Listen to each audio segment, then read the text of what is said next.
है 28 March and after very very long break, almost 1.5 हफ्ते का ब्रेक, हमने 19 मार्च को अपना पहला ट्रेड लिया था यानी कल।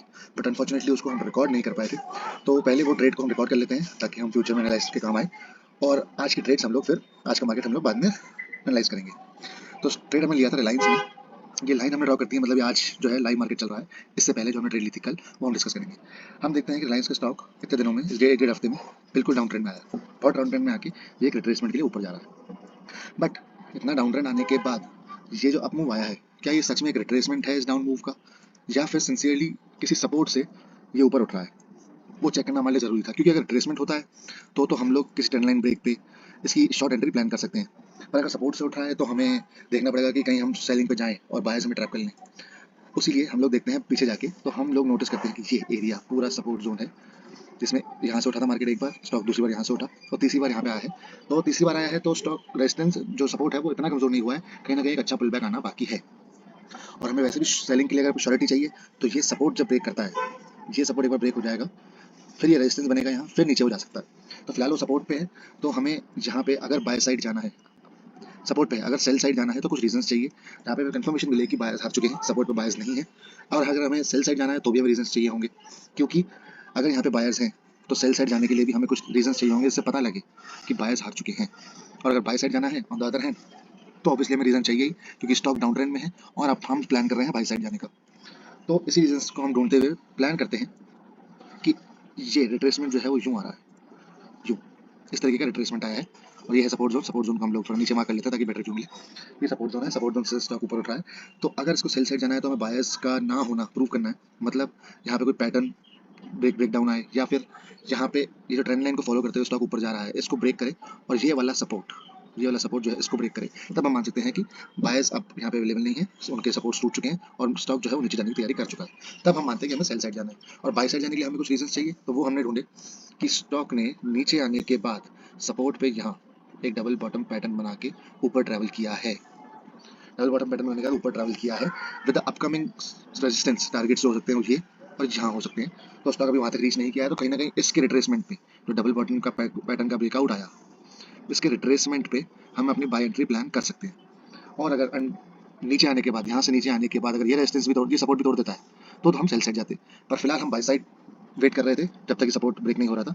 तो हम देखते हैं कि इस ब्रेकआउट के बाद जब स्टॉक नीचे आया है डबल बॉटम पैटर्न को रिट्रेस करने के लिए, तो ये ट्रेंड लाइन पहले टूटी, जिसमें अच्छी खासी वॉल्यूम भी थी। यहाँ पे हुए सेलर्स ट्रैप, क्योंकि हमारा प्लान सेलिंग की साइड ये था कि ये सपोर्ट टूटेगा उसके बाद ही हम सेलिंग जाएंगे। तो पहला रीजन कि यहाँ पे हुए सेलर्स ट्रैप इस ब्रेकडाउन पे। अब हम देखते हैं कुछ और रीजंस जहाँ पे हमें छोटे टाइम फ्रेम पे एंट्री पंच करने को मिले, अगर वहाँ पे कुछ बन रही है तो हम देखते हैं ये एक सपोर्ट, यहाँ से ट्रेंड चालू हुआ, इस सपोर्ट यहाँ पे सपोर्ट लिया और फिर ऊपर जा रहा है। तो कहीं ना कहीं ये वाला जोन जिसमें ये ट्रेंड लाइन सपोर्ट यहाँ पे आके सपोर्ट बनता है, ट्रेंड लाइन सपोर्ट प्लस हम लोग देखते हैं कि ये वाला सपोर्ट, तो यहाँ पे पहला रीजन हमें मिलता है ट्रेंड लाइन सपोर्ट, और दूसरा रीजन मिलता है कि ये वाला जो सपोर्ट है ये वही सपोर्ट है जिससे भी रिसेंटली मार्केट ओपन हुआ था। तो trend line support first reason, second reason पिछला सपोर्ट जो है वो वापस सपोर्ट बन सकता है। तो ये एरिया हमने मार्क किया अपनी एंट्री के लिए, अगर हमें शॉर्ट टाइम फ्रेम पे एंट्री मिलती है। तो हम लोग छोटे टाइम फ्रेम पे एंट्री लेने के लिए जाते हैं अपने एरिया पे। तो हम लोग देखते हैं कि यहाँ इसको रखता हूँ एंट्री के लिए, कि स्टॉक जो है वो यहाँ ओपन हुआ, एक डाउन ट्रेंड फॉलो कर रहा था यहाँ पे, और इस ट्रेंड लाइन को फॉलो करता हुआ वो नीचे आ रहा था। ये ट्रेंड लाइन को फॉलो करता हुआ नीचे आ रहा था, जिसमें हमें टचेस मिलते हैं 1 2 3 4 5, 5 टचेस हमें मिल चुके हैं इस ट्रेंड लाइन को फॉलो करते हुए। और दूसरा हम लोग देखें कि इस सपोर्ट लाइन को फॉलो करता हुआ भी नीचे आ रहा था, ये सपोर्ट लाइन, ये नहीं ये वाली, ये सपोर्ट लाइन को फॉलो करता हुआ नीचे ऊपर जा रहा था। तो अगर इसको कंक्लूड करते हैं हम लोग, तो कंक्लूड करके हमें ये मिलता है कि यहाँ पे सेलर्स बहुत स्ट्रॉन्ग थे जो उसको इतनी तेजी से यहाँ नीचे ले आए। फिर बायर्स ने सब अपने एरिया के पास आके थोड़ा सपोर्ट दिया उसको, फिर सेलर्स नीचे लेके आए पर थोड़े कमजोर और हो गए, सब बायर्स ऊपर ले गए। फिर जहाँ पे हम लोग कैंडल्स को नोटिस करते हैं, तो 2 या 3 कैंडल्स से ही वो नीचे जा पाया है, मतलब सेलर्स यहाँ पे काफी कमजोर हो गए हैं।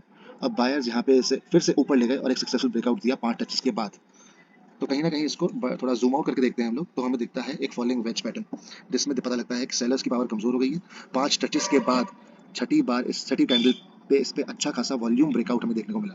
तो इस वॉल्यूम ब्रेकआउट के ऊपर हम लोग अपनी एंट्री पंच करने का प्लान करते हैं विद द टारगेट्स। ऑब्वियसली इस सपोर्ट, ये सपोर्ट था जो कि रेजिस्टेंस बना था, इसको ब्रेक किया तो पहला टारगेट बनता है ये वाला रेजिस्टेंस, और दूसरा टारगेट बनता है ये वाला रेजिस्टेंस। तो यहाँ पे ऐसा है कि कई लोगों के स्टॉप लॉसेस पड़े होंगे जिनको मार्केट ईजिली लेने आएगा, और कहने को तो हम लोग फर्स्ट टारगेट ये वाला और सेकंड टारगेट ये वाला भी कर सकते थे, बट हमने देखा कि जो निफ्टी है वो गैप डाउन खुलने के बाद और नीचे गिर रहा था, और स्टॉक भी सुबह से डाउन ट्रेंड में था, तो पूरा मार्केट और पूरा स्टॉक भी डाउन ट्रेंड में है, फिर भी हम बाय साइड जाने की प्लान कर रहे हैं, तो it is very good for us कि हम छोटे छोटे टारगेट्स लेके ही निकल जाए। तो एज पर हमारी इंट्राडे स्ट्रैटेजी, हमारा स्टॉप लॉस रहा हमारे एरिया के नीचे वाला सपोर्ट। तो ये है हमारा एरिया, ये है हमारा एरिया, इसके नीचे वाला सपोर्ट बैठता है यहाँ। तो इसके नीचे लगाया हमने अपना एसएल, यहाँ पे थोड़ा बफर देके जो लगाते हैं, और हमारे टारगेट्स एज पर दिस यहाँ बनते हैं ये।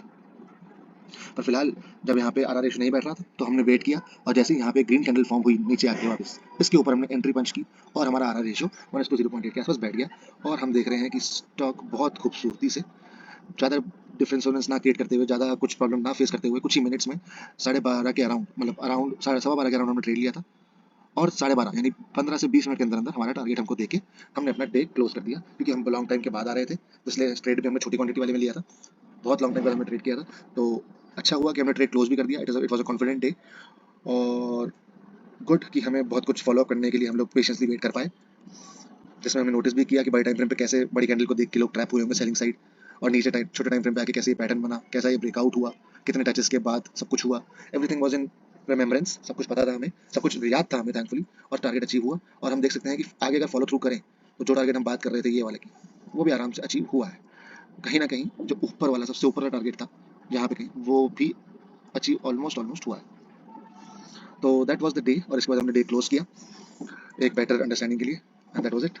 अब देखते हैं आज के मार्केट में कैसा होता है। Thank you. कि हम लोगों को कुछ पता था, उसके अगेंस्ट भी जाके हम लोगों ने ट्रेड किया, वो ये था कि अगर 15 मिनट पे जाके देखें तो हमारी थ्योरी के हिसाब से ये जो सपोर्ट है, मेजर सपोर्ट, ये 1 2 3 4 बार टेस्ट हो चुका है, और स्टॉक अब अगर नीचे आता है 5वीं बार तो हाई चांसेस कि वो स्टॉक जो है अपना सपोर्ट जो है तोड़ेगा और नीचे की तरफ निकल जाएगा। इसी फिलोसफी में हमने काम किया था, बट हम लोग पहले ही प्रिपेयर थे, जिस वजह से हमने स्टॉक का जो ट्रेड है वो बहुत छोटी क्वांटिटी में किया। वो प्रिपरेशन ये थी कि ये सपोर्ट है, तो हाई चांसेस की कोई ना कोई तो यहाँ पे फंसेगा, या तो सेलर्स या बायर्स। अनफॉर्चुनेटली हम ही वो सेलर्स हुए जो फंसे।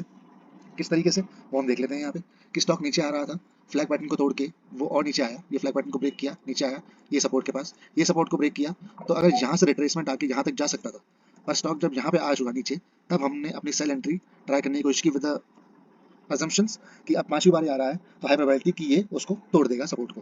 तो हमने अपना सेल जोन मार्क किया। सेल जोन मार्क करने के लिए हमने यूज़ किया फिबोनाची। फिबोनाची से पता लगता है कि स्टॉक नीचे आया, रिट्रेसमेंट के ऊपर जा रहा है, तो वही जो पिछला सपोर्ट था वो रेजिस्टेंस बन रहा है 0.382 लेवल पे। तो ये हुआ हमारा support area, resistance area mark, sell area mark.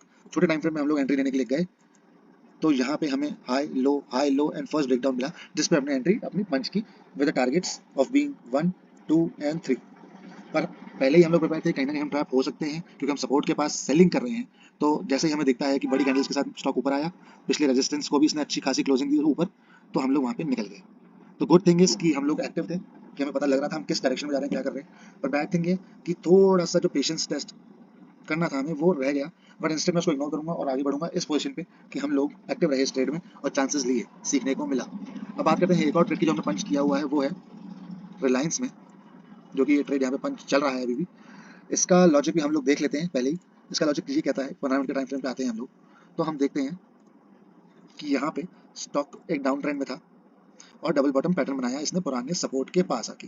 पुराने सपोर्ट पे इसने डबल बॉटम पैटर्न बनाया, और ये रहा इसका ब्रेकआउट विद वॉल्यूम। उसके बाद स्टॉक जब नीचे रिट्रेसमेंट पे आता है, यानी हमारा बाय एरिया जो हमें ढूंढना था रिट्रेसमेंट पे, वो हम ढूंढते हैं यहाँ पे फिबोनाची को यूज़ करते हुए, ये लेवल्स को यूज़ करते हुए। तो पता लगता है कि स्टॉक यहाँ से ट्रैवल किया है यहाँ तक, नीचे डिप मारा, फिर ऊपर जाके ब्रेकआउट दिया, तो कहीं ना कहीं ये वाला रेजिस्टेंस जो है वो सपोर्ट बन सकता है एट 0.236 लेवल ऑफ फिबो। तो यहाँ पे दो रीजन होने के बाद हम मार्क करते हैं हम अपना बाइंग एरिया, ये वाला। स्टॉक इस ट्रेड को भी हमने मिनिमल क्वांटिटी में लिया है, क्योंकि फर्स्ट ऑफ ऑल पुराने ट्रेड का जो अंडर कॉन्फिडेंस हुआ हमें, इनसिक्योरिटी हुई वो। सेकंड, जो ब्रेकआउट आया है इस डबल बॉटम पैटर्न का, वो मेरे हमारे हिसाब से थोड़ा सा तेज है। मतलब देखा जाए तो ये एक ओनली डिप है, या कहीं ना कहीं ये डिप भी नहीं है, एक सीधा ब्रेकआउट है। तो चांसेस ये है कि ये इतनी तेज निकला है, तो जरूरी नहीं कि यहाँ से ऊपर जाए, ये हो सकता है यहाँ से निकलने के बाद यहाँ तक डिप करे फिर ऊपर जाए। तो छोटे ट्रेडिंग क्वांटिटी के साथ ही हम लोगों ने ट्रेड किया है। तो हम लोग अपने बाइंग जोन पे अगर जाते हैं और देखते हैं कि ये हमारा बाइंग जोन है, स्टॉक ओपन हुआ है अंदाजन यहाँ पे, अगर हम फिबोनाची का यूज करके देखें तो recent swings, recent up trend में 0.5 लेवल ऑफ फिबो को सपोर्ट करते हुए यहाँ पे हमें मिला हमारे बाइंग एरिया के पास एक up trend with low high, और उस अप ट्रेंड का हमें ब्रेकआउट मिलता है 0.382 लेवल ऑफ ईवो सपोर्ट का। तो कुछ ऐसे रीजंस की वजह से हम लोगों ने यहाँ पे बाय किया है। वैसे भी स्टॉक अप ट्रेंड में है, तो कहीं ना कहीं हम लोग पॉजिटिव भी हैं, और स्टॉक यहाँ पे डब्ल्यू बॉटम पैटर्न का बड़े टाइम फ्रेम पे ब्रेकआउट देने के बाद इसी एरिया में सस्टेन भी कर रहा है। तो हाई चांसेस की कुछ ना कुछ हमारे पॉजिटिव में जा सकता है। बट जिस वजह से हमने ये ट्रेड बहुत छोटी क्वांटिटी में लिया है, वो यही है कि जो ब्रेकआउट मिला है वो बहुत तेज मिला है, और ये रिएक्शन जो आया है, ये वाला रिएक्शन जो आया है, ये कहीं ना कहीं नीचे की तरफ डिप दे सकता है। चांसेस देखते हैं किस तरफ जाते हैं। बाकी ये है हमारा second trade off the day, और ये है last trade off the day. जो भी होगा इसमें होगा। मोटा लॉस हम लोगों ने एक्सिस बैंक के ट्रेड में नहीं लिया है। अब देखते हैं इसमें किस तरीके का प्रॉफिट या लॉस हम लोग फेस करते हैं। सारा प्रॉफिट एंड लॉस हमारे बजट और पॉकेट के अंदर है, तो no need to worry about it. It is good day कि हम लोग सीख रहे हैं, हम सीखने को मिल रहा है, हम प्रेजेंट हैं, हम देख पा रहे हैं जो एक स्टॉक ट्रेडर को देखना चाहिए। Thank you. देखते हैं इसका रिजल्ट क्या रहता है। Welcome back guys, there is an update कि जो ट्रेड हमने रिलायंस में लिया था वो फिलहाल हमारे फेवर में ही है, और ब्रेकआउट देने के बाद यहीं ट्रैवल करने के आसपास, जहाँ पे इसने कुछ कमज़ोर बायर्स को, इम्पेशेंट सेलर्स को यहाँ पे इन एंड आउट किया है। और हमारा जो पहला टारगेट है which is this blue line, जो कि पहला टारगेट है, उसको अचीव करते हुए इसको क्रॉस भी किया है। तो इसलिए हम अपना जो स्टॉप लॉस है वो यहाँ छोटा कर रहे हैं, अराउंड यहाँ यहाँ पे, जिससे हमारा आर रेशियो और बेटर हो गया है। अब इंतजार रहेगा कि यहाँ पे जाके क्या डायरेक्टली हमारा टारगेट हिट करता है, या और कोई रेजिस्टेंस फेस करता हुआ फिर टारगेट हिट करता है। तो वो सब देखने का ना अभी पेंडिंग है। लेट्स सी ये किस तरीके से एक्ट करता है। अभी टाइम हो रहा है अराउंड 2 बजने। We have around 1.5 hours. देखते हैं किस तरीके से स्टॉक रिएक्ट करता है। रिलायंस की मोमेंटम अच्छी आती है, तो वन साइड मोमेंटम कहीं ना कहीं आ सकती है। लेट्स सी किस तरीके से स्टॉक बिहेव करता है। वेलकम बैक गाइस, टाइम हो गया है अराउंड 3:15। एक लास्ट कैंडल और बननी है और उसमें मार्केट क्लोज हो जाएगा। हमारी इंटरडे पोजीशन हमें क्लोज करनी पड़ेगी। तो रिसेंट अपडेट जो हमने लिया था कि हमने स्टॉप लॉस थोड़ा ऊपर पुश किया था, हम बिल्कुल सही थे। स्टॉक नीचे आया, जो कि हमारे टारगेट वन से ऐसा था कि अगर हमारा टारगेट वन अचीव हो गया और नीचे आता भी है तो हमारा स्टॉप लॉस छोटा रहे, ताकि हमारा लॉस भी छोटा रहे। तो स्टॉक ने वैसा ही रिएक्ट किया। वो यहाँ से रिजेक्शन फेस करता हुआ यहाँ नीचे की तरफ आया, और हमारे स्टॉप लॉस एरिया से पहले पहले वो वापस घूम चुका है ऊपर की तरफ। अब 15 मिनट बचे हैं, मतलब 15 कैंडल्स बची है, जिसमें डिसीजन आना है। आइदर वो हमारा टारगेट हिट करेगा, या फिर इधर ही स्ट्रगल करता हुआ रह जाएगा और मार्केट बंद हो जाएगा। तो आई कीप इट लाइव। देखते हैं किस तरीके से ये आगे कैरी फॉरवर्ड करता है। आज मोमेंटम उम्मीद है कि लाइंस में आखिरी मोमेंट्स पे आ सकता है, बट स्टिल लेट्स सी क्या होता है। Stop loss and profit intact है, लेट्स सी।